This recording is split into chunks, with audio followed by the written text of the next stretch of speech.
आप देख रहे हैं नॉन स्टॉप एट 9। मैं हूं मानक गुप्ता। बोलना बजट पर था, लेकिन राहुल गांधी शुरू से अंत तक किसानों पर बोलते रहे। लोकसभा में इसे लेकर जमकर हंगामा हुआ। कांग्रेस नेता राहुल गांधी ने कृषि कानूनों के विरोध में केंद्र सरकार को सदन से ही ललकार दिया।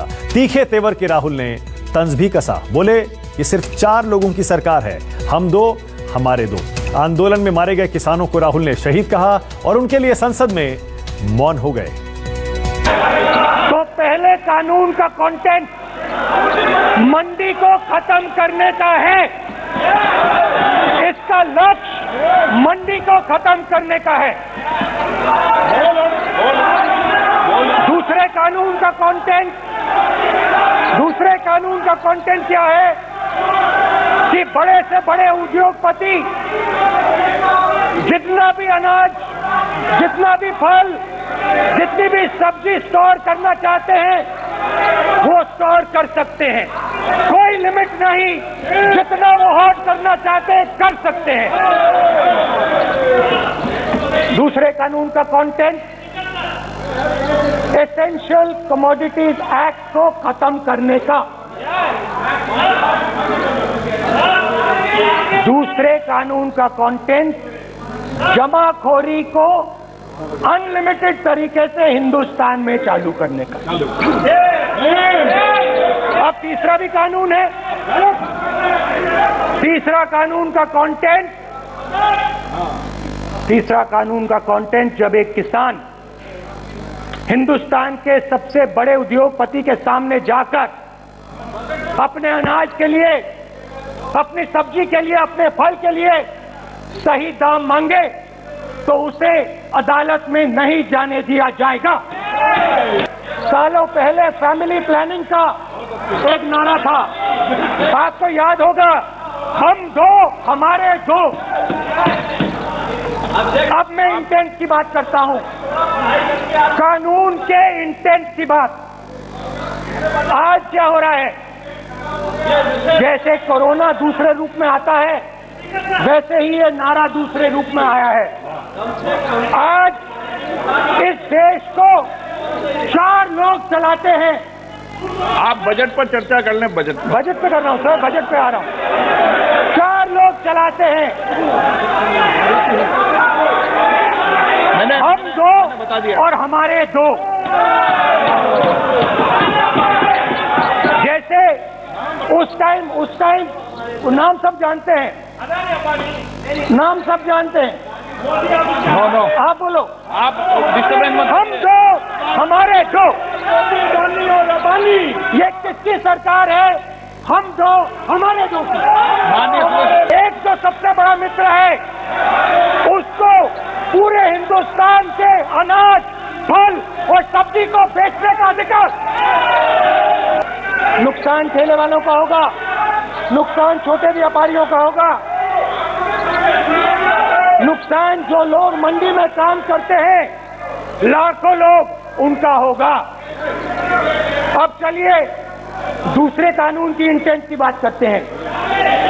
दूसरा कानून का इंटेंट दूसरे मित्र की मदद करने का है। दूसरे मित्र को पूरे देश में अनाज, फल और सब्जी की मोनोपोली दी जाएगी। अब आज दूसरा मित्र 40% हिंदुस्तान का अनाज अपने साइलों में रखता है। हाँ, आपने ऑप्शन दिया है, 3 ऑप्शन दिए हैं। पहला ऑप्शन भूख, दूसरा ऑप्शन बेरोजगारी, तीसरा ऑप्शन आत्महत्या। ये 3 ऑप्शन आपने दिए हैं। दूसरे कानून का इंटेंट है कि एक व्यक्ति को आप पूरे देश के अनाज की स्टोरिंग की मोनोपोली दे दो। ये अपमान कर रहे हैं सर, ये आपका भी अपमान कर रहे हैं, क्या है सबका भी अपमान कर रहे हैं सर। ये कि इस देश की जो रीढ़ की हड्डी है, किसान, मजदूर, छोटे दुकानदार, व्यापारी, उस रीढ़ की हड्डी को तोड़ के टुकड़े टुकड़े करके 2 मित्रों को दे दो। Sir, rule 218 sir, they are kept in Adani's and Ambani's place. Let him prove that. Sir, आपने माइक बंद कर दिया। बोलने दीजिए। माइक बंद कर दिया सर आपने। सर, बजट में क्या एग्रीकल्चर मुद्दा नहीं है? बजट में क्या एग्रीकल्चर मुद्दा नहीं है? सालों बाद एक बार फिर पहली बार हिंदुस्तान के लोगों को भूख से मरना पड़ेगा। पहली चोट नोटबंदी थी। आइडिया क्या था? गरीबों से, किसानों से, मजदूरों से उनका पैसा लो, बैंक में डालो और हम दो हमारे दो के जेब में डालो। फिर गए जीएसटी, गब्बर सिंह टैक्स, 5 अलग अलग टैक्स, और फिर से उन्हीं बेचारों पर आक्रमण। फिर कोरोना आता है। कोरोना के समय मजदूर चिल्ला चिल्ला के कहते हैं हमें बस का टिकट दे दीजिए, हमें ट्रेन का टिकट दे दीजिए। नहीं नहीं नहीं, तुम्हें नहीं मिलेगा, तुम पैदल घर जाओगे। एक मिनट माननीय सदस्य प्लीज। मगर टैक्स माफ जरूर होगा, माननीय सदस्य जरूर होगा। माननीय 5-10 उद्योगपतियों का टैक्स होगा। माननीय सदस्य प्लीज। और आज नहीं, कल भी ये देश रोजगार नहीं पैदा कर पाएगा, क्योंकि आपने इस देश की रीढ़ की हड्डी तोड़ दी है। आपको बात अभी समझ नहीं आई है। ये देश का आंदोलन है और ये किसान सिर्फ रास्ता दिखा रहा है। किसान अंधेरे में टॉर्च दिखा रहा है और एक आवाज से ये पूरा देश उठने वाला है। आप लिख के ले लो मुझसे, किसान 1 इंच पीछे नहीं हटने वाला है। किसान आपको हटा देगा, मजदूर आपको हटा देगा, छोटा दुकानदार आपको हटा देगा, मगर वो पीछे 1 इंच नहीं हटने वाला। आपको कानून वापस लेना ही पड़ेगा। मैं बजट पे आज यहाँ टिप्पणी नहीं करने वाला हूँ। मैं आज सिर्फ किसान के मुद्दे पे बोलूंगा और उसके बाद मैं अपना मुंह चुप कर दूंगा। अंत में मैं कहना चाहता हूँ कि जो 200 किसान शहीद हुए, उनको इन लोगों ने श्रद्धांजलि नहीं दी। मैं सब सांसदों से कहना चाहता हूँ, मैं अपने भाषण के बाद 2 मिनट शहीदों के लिए मौन रहूंगा। आप मेरे साथ खड़े हो जाइए। राहुल गांधी के हमलों का जवाब केंद्रीय मंत्री स्मृति ईरानी ने संसद में ही दिया। सुनिए राहुल के वार के बाद स्मृति ईरानी ने कैसे किया पलटवार। जिस सज्जन ने आज बजट से चर्चा करने से इनकार कर दिया, उस सज्जन को कभी ना कभी अमेठी में जाकर इस बात का जवाब देना पड़ेगा कि अमेठी में 3 लाख गरीब परिवारों की बहू, बेटियां, माताएं खुले में शौच में जाती थी। उन परिवारों के लिए कभी भी इस सज्जन ने एक शौचालय तक नहीं बनवा कर दिया। इसलिए आज इस बजट के प्रावधान में स्वच्छ भारत अभियान की सफलता हेतु 10 करोड़ गरीब परिवारों को जो देश में पहली बार एक शौचालय मिला, उसमें योगदान अमेठी के 3 लाख परिवारों को जीवन में पहली बार शौचालय बनाने वाले नरेंद्र मोदी जी की सरकार को मैं आभार और अभिनंदन व्यक्त करना चाहती हूं। पिछले 9 महीने से चीन के साथ जारी विवाद में आज भारत को बड़ी कामयाबी मिली। सरकार का सख्त रवैया काम आया। चीन पैंगोंग झील में पीछे हटने को तैयार हो गया। चीनी सेना के बख्तरबंद वाहन पीछे हटने लगे हैं। सेना के शूरवीरों की शक्ति और सरकार की सूझबूझ रंग लाई। चालबाज चीन की अक्ल ठिकाने आ गई। कल तक भारत को गीदड़ भभकी देने वाला ड्रैगन दुम दबाकर भाग निकला। भारत के साथ हुए समझौते के बाद चीन की पीपुल्स लिबरेशन आर्मी के टैंक लद्दाख से पीछे हटने लगे। इससे पहले लोकसभा में रक्षा मंत्री राजनाथ सिंह ने बताया कि पैंगोंग झील के पास विवाद को लेकर भारत और चीन के बीच समझौता हो गया है और दोनों देशों की सेनाओं को अब पीछे हटना होगा। जिसमें परंपरागत चीन के साथ पैंगोंग लेक के नॉर्थ एवं साउथ बैंक पर डिसएंगेजमेंट का समझौता हो गया है। अध्यक्ष महोदय, पैंगोंग लेक एरिया में चीन के साथ डिसएंगेजमेंट का जो समझौता हुआ है, उसके अनुसार दोनों पक्ष फॉरवर्ड डिप्लॉयमेंट को फेज, कोऑर्डिनेटेड और वेरीफाइड मैनर में हटाएंगे। राजनाथ सिंह ने कहा कि दोनों देशों के बीच सीनियर कमांडर स्तर की बातचीत आगे भी जारी रहेगी और भारत अपनी 1 इंच जमीन किसी को नहीं लेने देगा। सभापति महोदय, बातचीत के लिए हमारी स्ट्रेटेजी तथा अप्रोच माननीय प्रधानमंत्री जी के इस दिशा निर्देश पर आधारित है कि हम अपनी 1 इंच जमीन भी किसी और को नहीं लेने देंगे। अभी तक सीनियर कमांडर्स के स्तर पर 9 राउंड्स की बातचीत हो चुकी है। राजनयिक स्तर पर भी WMCC यानी working mechanism for consultation and coordination of India China border affair के भी बैठकें होती रही हैं।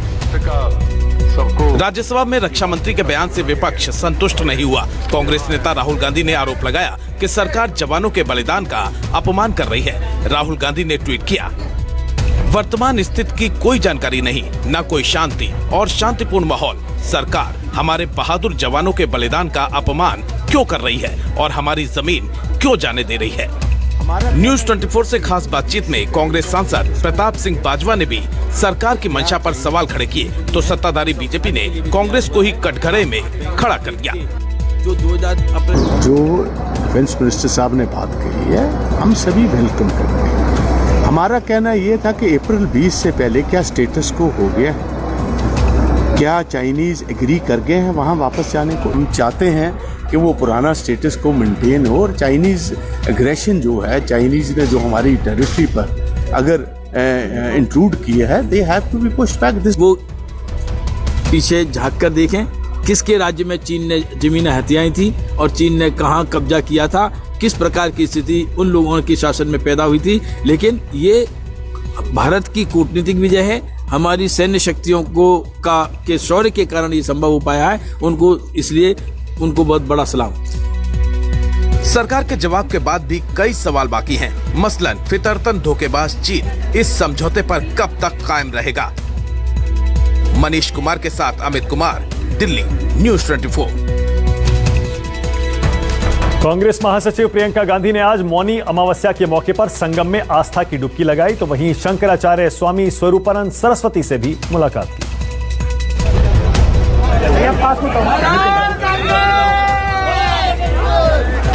संगम तट पर आस्था की डुबकी, स्नान, ध्यान और विधि विधान से पूजा पाठ। मौनी अमावस्या के मौके पर प्रयागराज में प्रियंका का भक्त रूप यादगार हो गया। प्रियंका गांधी ने प्रयागराज के मनकामेश्वर मंदिर में मत्था टेका। प्रयागराज में प्रियंका गांधी शंकराचार्य स्वामी स्वरूपानंद सरस्वती की शरण में पहुंची। शंकराचार्य से मुलाकात कर उनका आशीर्वाद लिया। ये भी बताया कि शंकराचार्य से उनका रिश्ता कितना आत्मीय है, कितना पुराना है।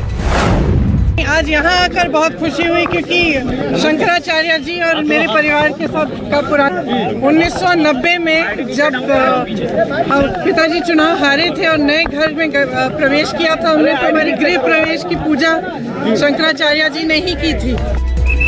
स्नान और पूजा पाठ के बाद प्रियंका गांधी ने नौका विहार का लुत्फ उठाया। नौका की सैर करते करते प्रियंका ने खुद पतवार थाम ली।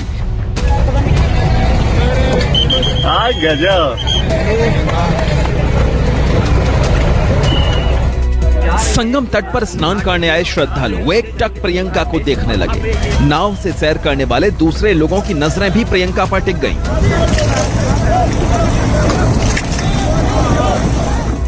मोबाइल कैमरे से प्रियंका की तस्वीर कैद करने लगे। वरिष्ठ कांग्रेस नेता राजीव शुक्ला ने प्रियंका गांधी का यह वीडियो ट्विटर पर शेयर किया। राजीव शुक्ला ने लिखा, संगम में मौनी अमावस्या स्नान के बाद प्रियंका गांधी जी ने नाव चलाई। हर हर गंगे। प्रयागराज में प्रियंका गांधी सबसे पहले नेहरू गांधी परिवार के पैतृक आवास आनंद भवन पहुंची और अपने परदादा पूर्व प्रधानमंत्री जवाहरलाल नेहरू के स्मृति स्थल पर श्रद्धा सुमन अर्पित किया। यूपी में 2022 में विधानसभा चुनाव होने हैं और सूबे में प्रियंका गांधी के दौरे बढ़ गए हैं। केंद्र सरकार के नए कृषि कानूनों के खिलाफ भी वो किसानों के बीच सभाएं कर रही हैं और हर जगह प्रियंका की सभाओं में जन सैलाब उमड़ रहा है। कांग्रेस की सरकार आएगी तो ये कानून रद्द किए जाएंगे, आपको न्यूनतम समर्थन मूल्य मिलेगा, आपकी मदद के लिए कानून बनेंगे, आपको पीसने के लिए नहीं बनेंगे। पिछले साल प्रियंका गांधी ने गंगा यात्रा से लोकसभा चुनाव प्रचार अभियान की शुरुआत की थी। प्रियंका ने प्रयागराज से जल यात्रा निकाली थी। पंकज चौधरी, प्रयागराज, न्यूज 24।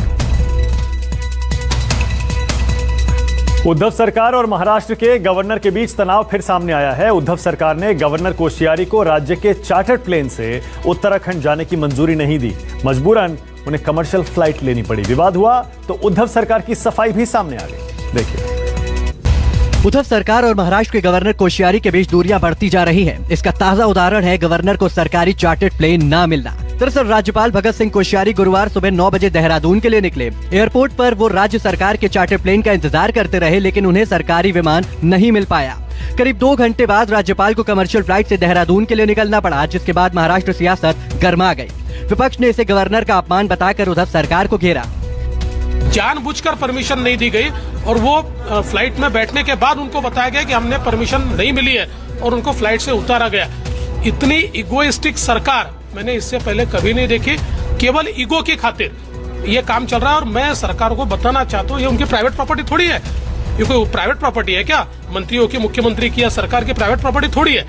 निजी कामों के लिए कोई इस प्रकार से सरकारी फ्लाइट का इस्तेमाल कर सकते हैं नहीं, वो ज़्यादा जानकार है। राज्यपाल मुख्यमंत्री रहे हैं एक राज्य के। गृह मंत्रालय के निर्देश के अनुसार सरकार काम करती है इस मामले में। राज्यपाल का सुरक्षा का भी मामला होता है, तो देखना पड़ेगा क्या है। रिपोर्ट के मुताबिक गवर्नर भगत सिंह कोश्यारी को गृह राज्य उत्तराखंड के लिए सुबह 10 बजे फ्लाइट पकड़नी थी। बताया जा रहा है कि इसके लिए राज्य के विमान पहले बुक किया गया था, लेकिन अंतिम वक्त तक इसे मंजूरी नहीं दी गई। वो आधे घंटे तक फ्लाइट के अंदर इंतजार करते रहे, लेकिन उड़ान की इजाजत नहीं मिल पाई, जिसके बाद राज्यपाल के कार्यालय ने एक निजी विमान में सीट बुक की और वो दोपहर 12:15 पर देहरादून के लिए रवाना हुए। वजह बताई जा रही है कि सामान्य प्रशासन विभाग की तरफ से जरूरी कागजात पर हस्ताक्षर नहीं हुए थे। सामान्य प्रशासन विभाग सीएम उद्धव ठाकरे के जिम्मे है। जाहिर है कि सियासत होना तो लाजमी था। विनोद जगदाले के साथ अधीर यादव की रिपोर्ट, न्यूज़ 24। नमस्कार, मैं हूं मानक गुप्ता। अगर आपको हमारा ये वीडियो पसंद आया हो तो इसे लाइक और शेयर जरूर करें, और हाँ, हमें सब्सक्राइब और फॉलो करना ना भूलें, ताकि आप देश और दुनिया की कोई खबर मिस ना करें। तो जुड़े रहिए हमारे साथ और देखते रहिए न्यूज़ 24।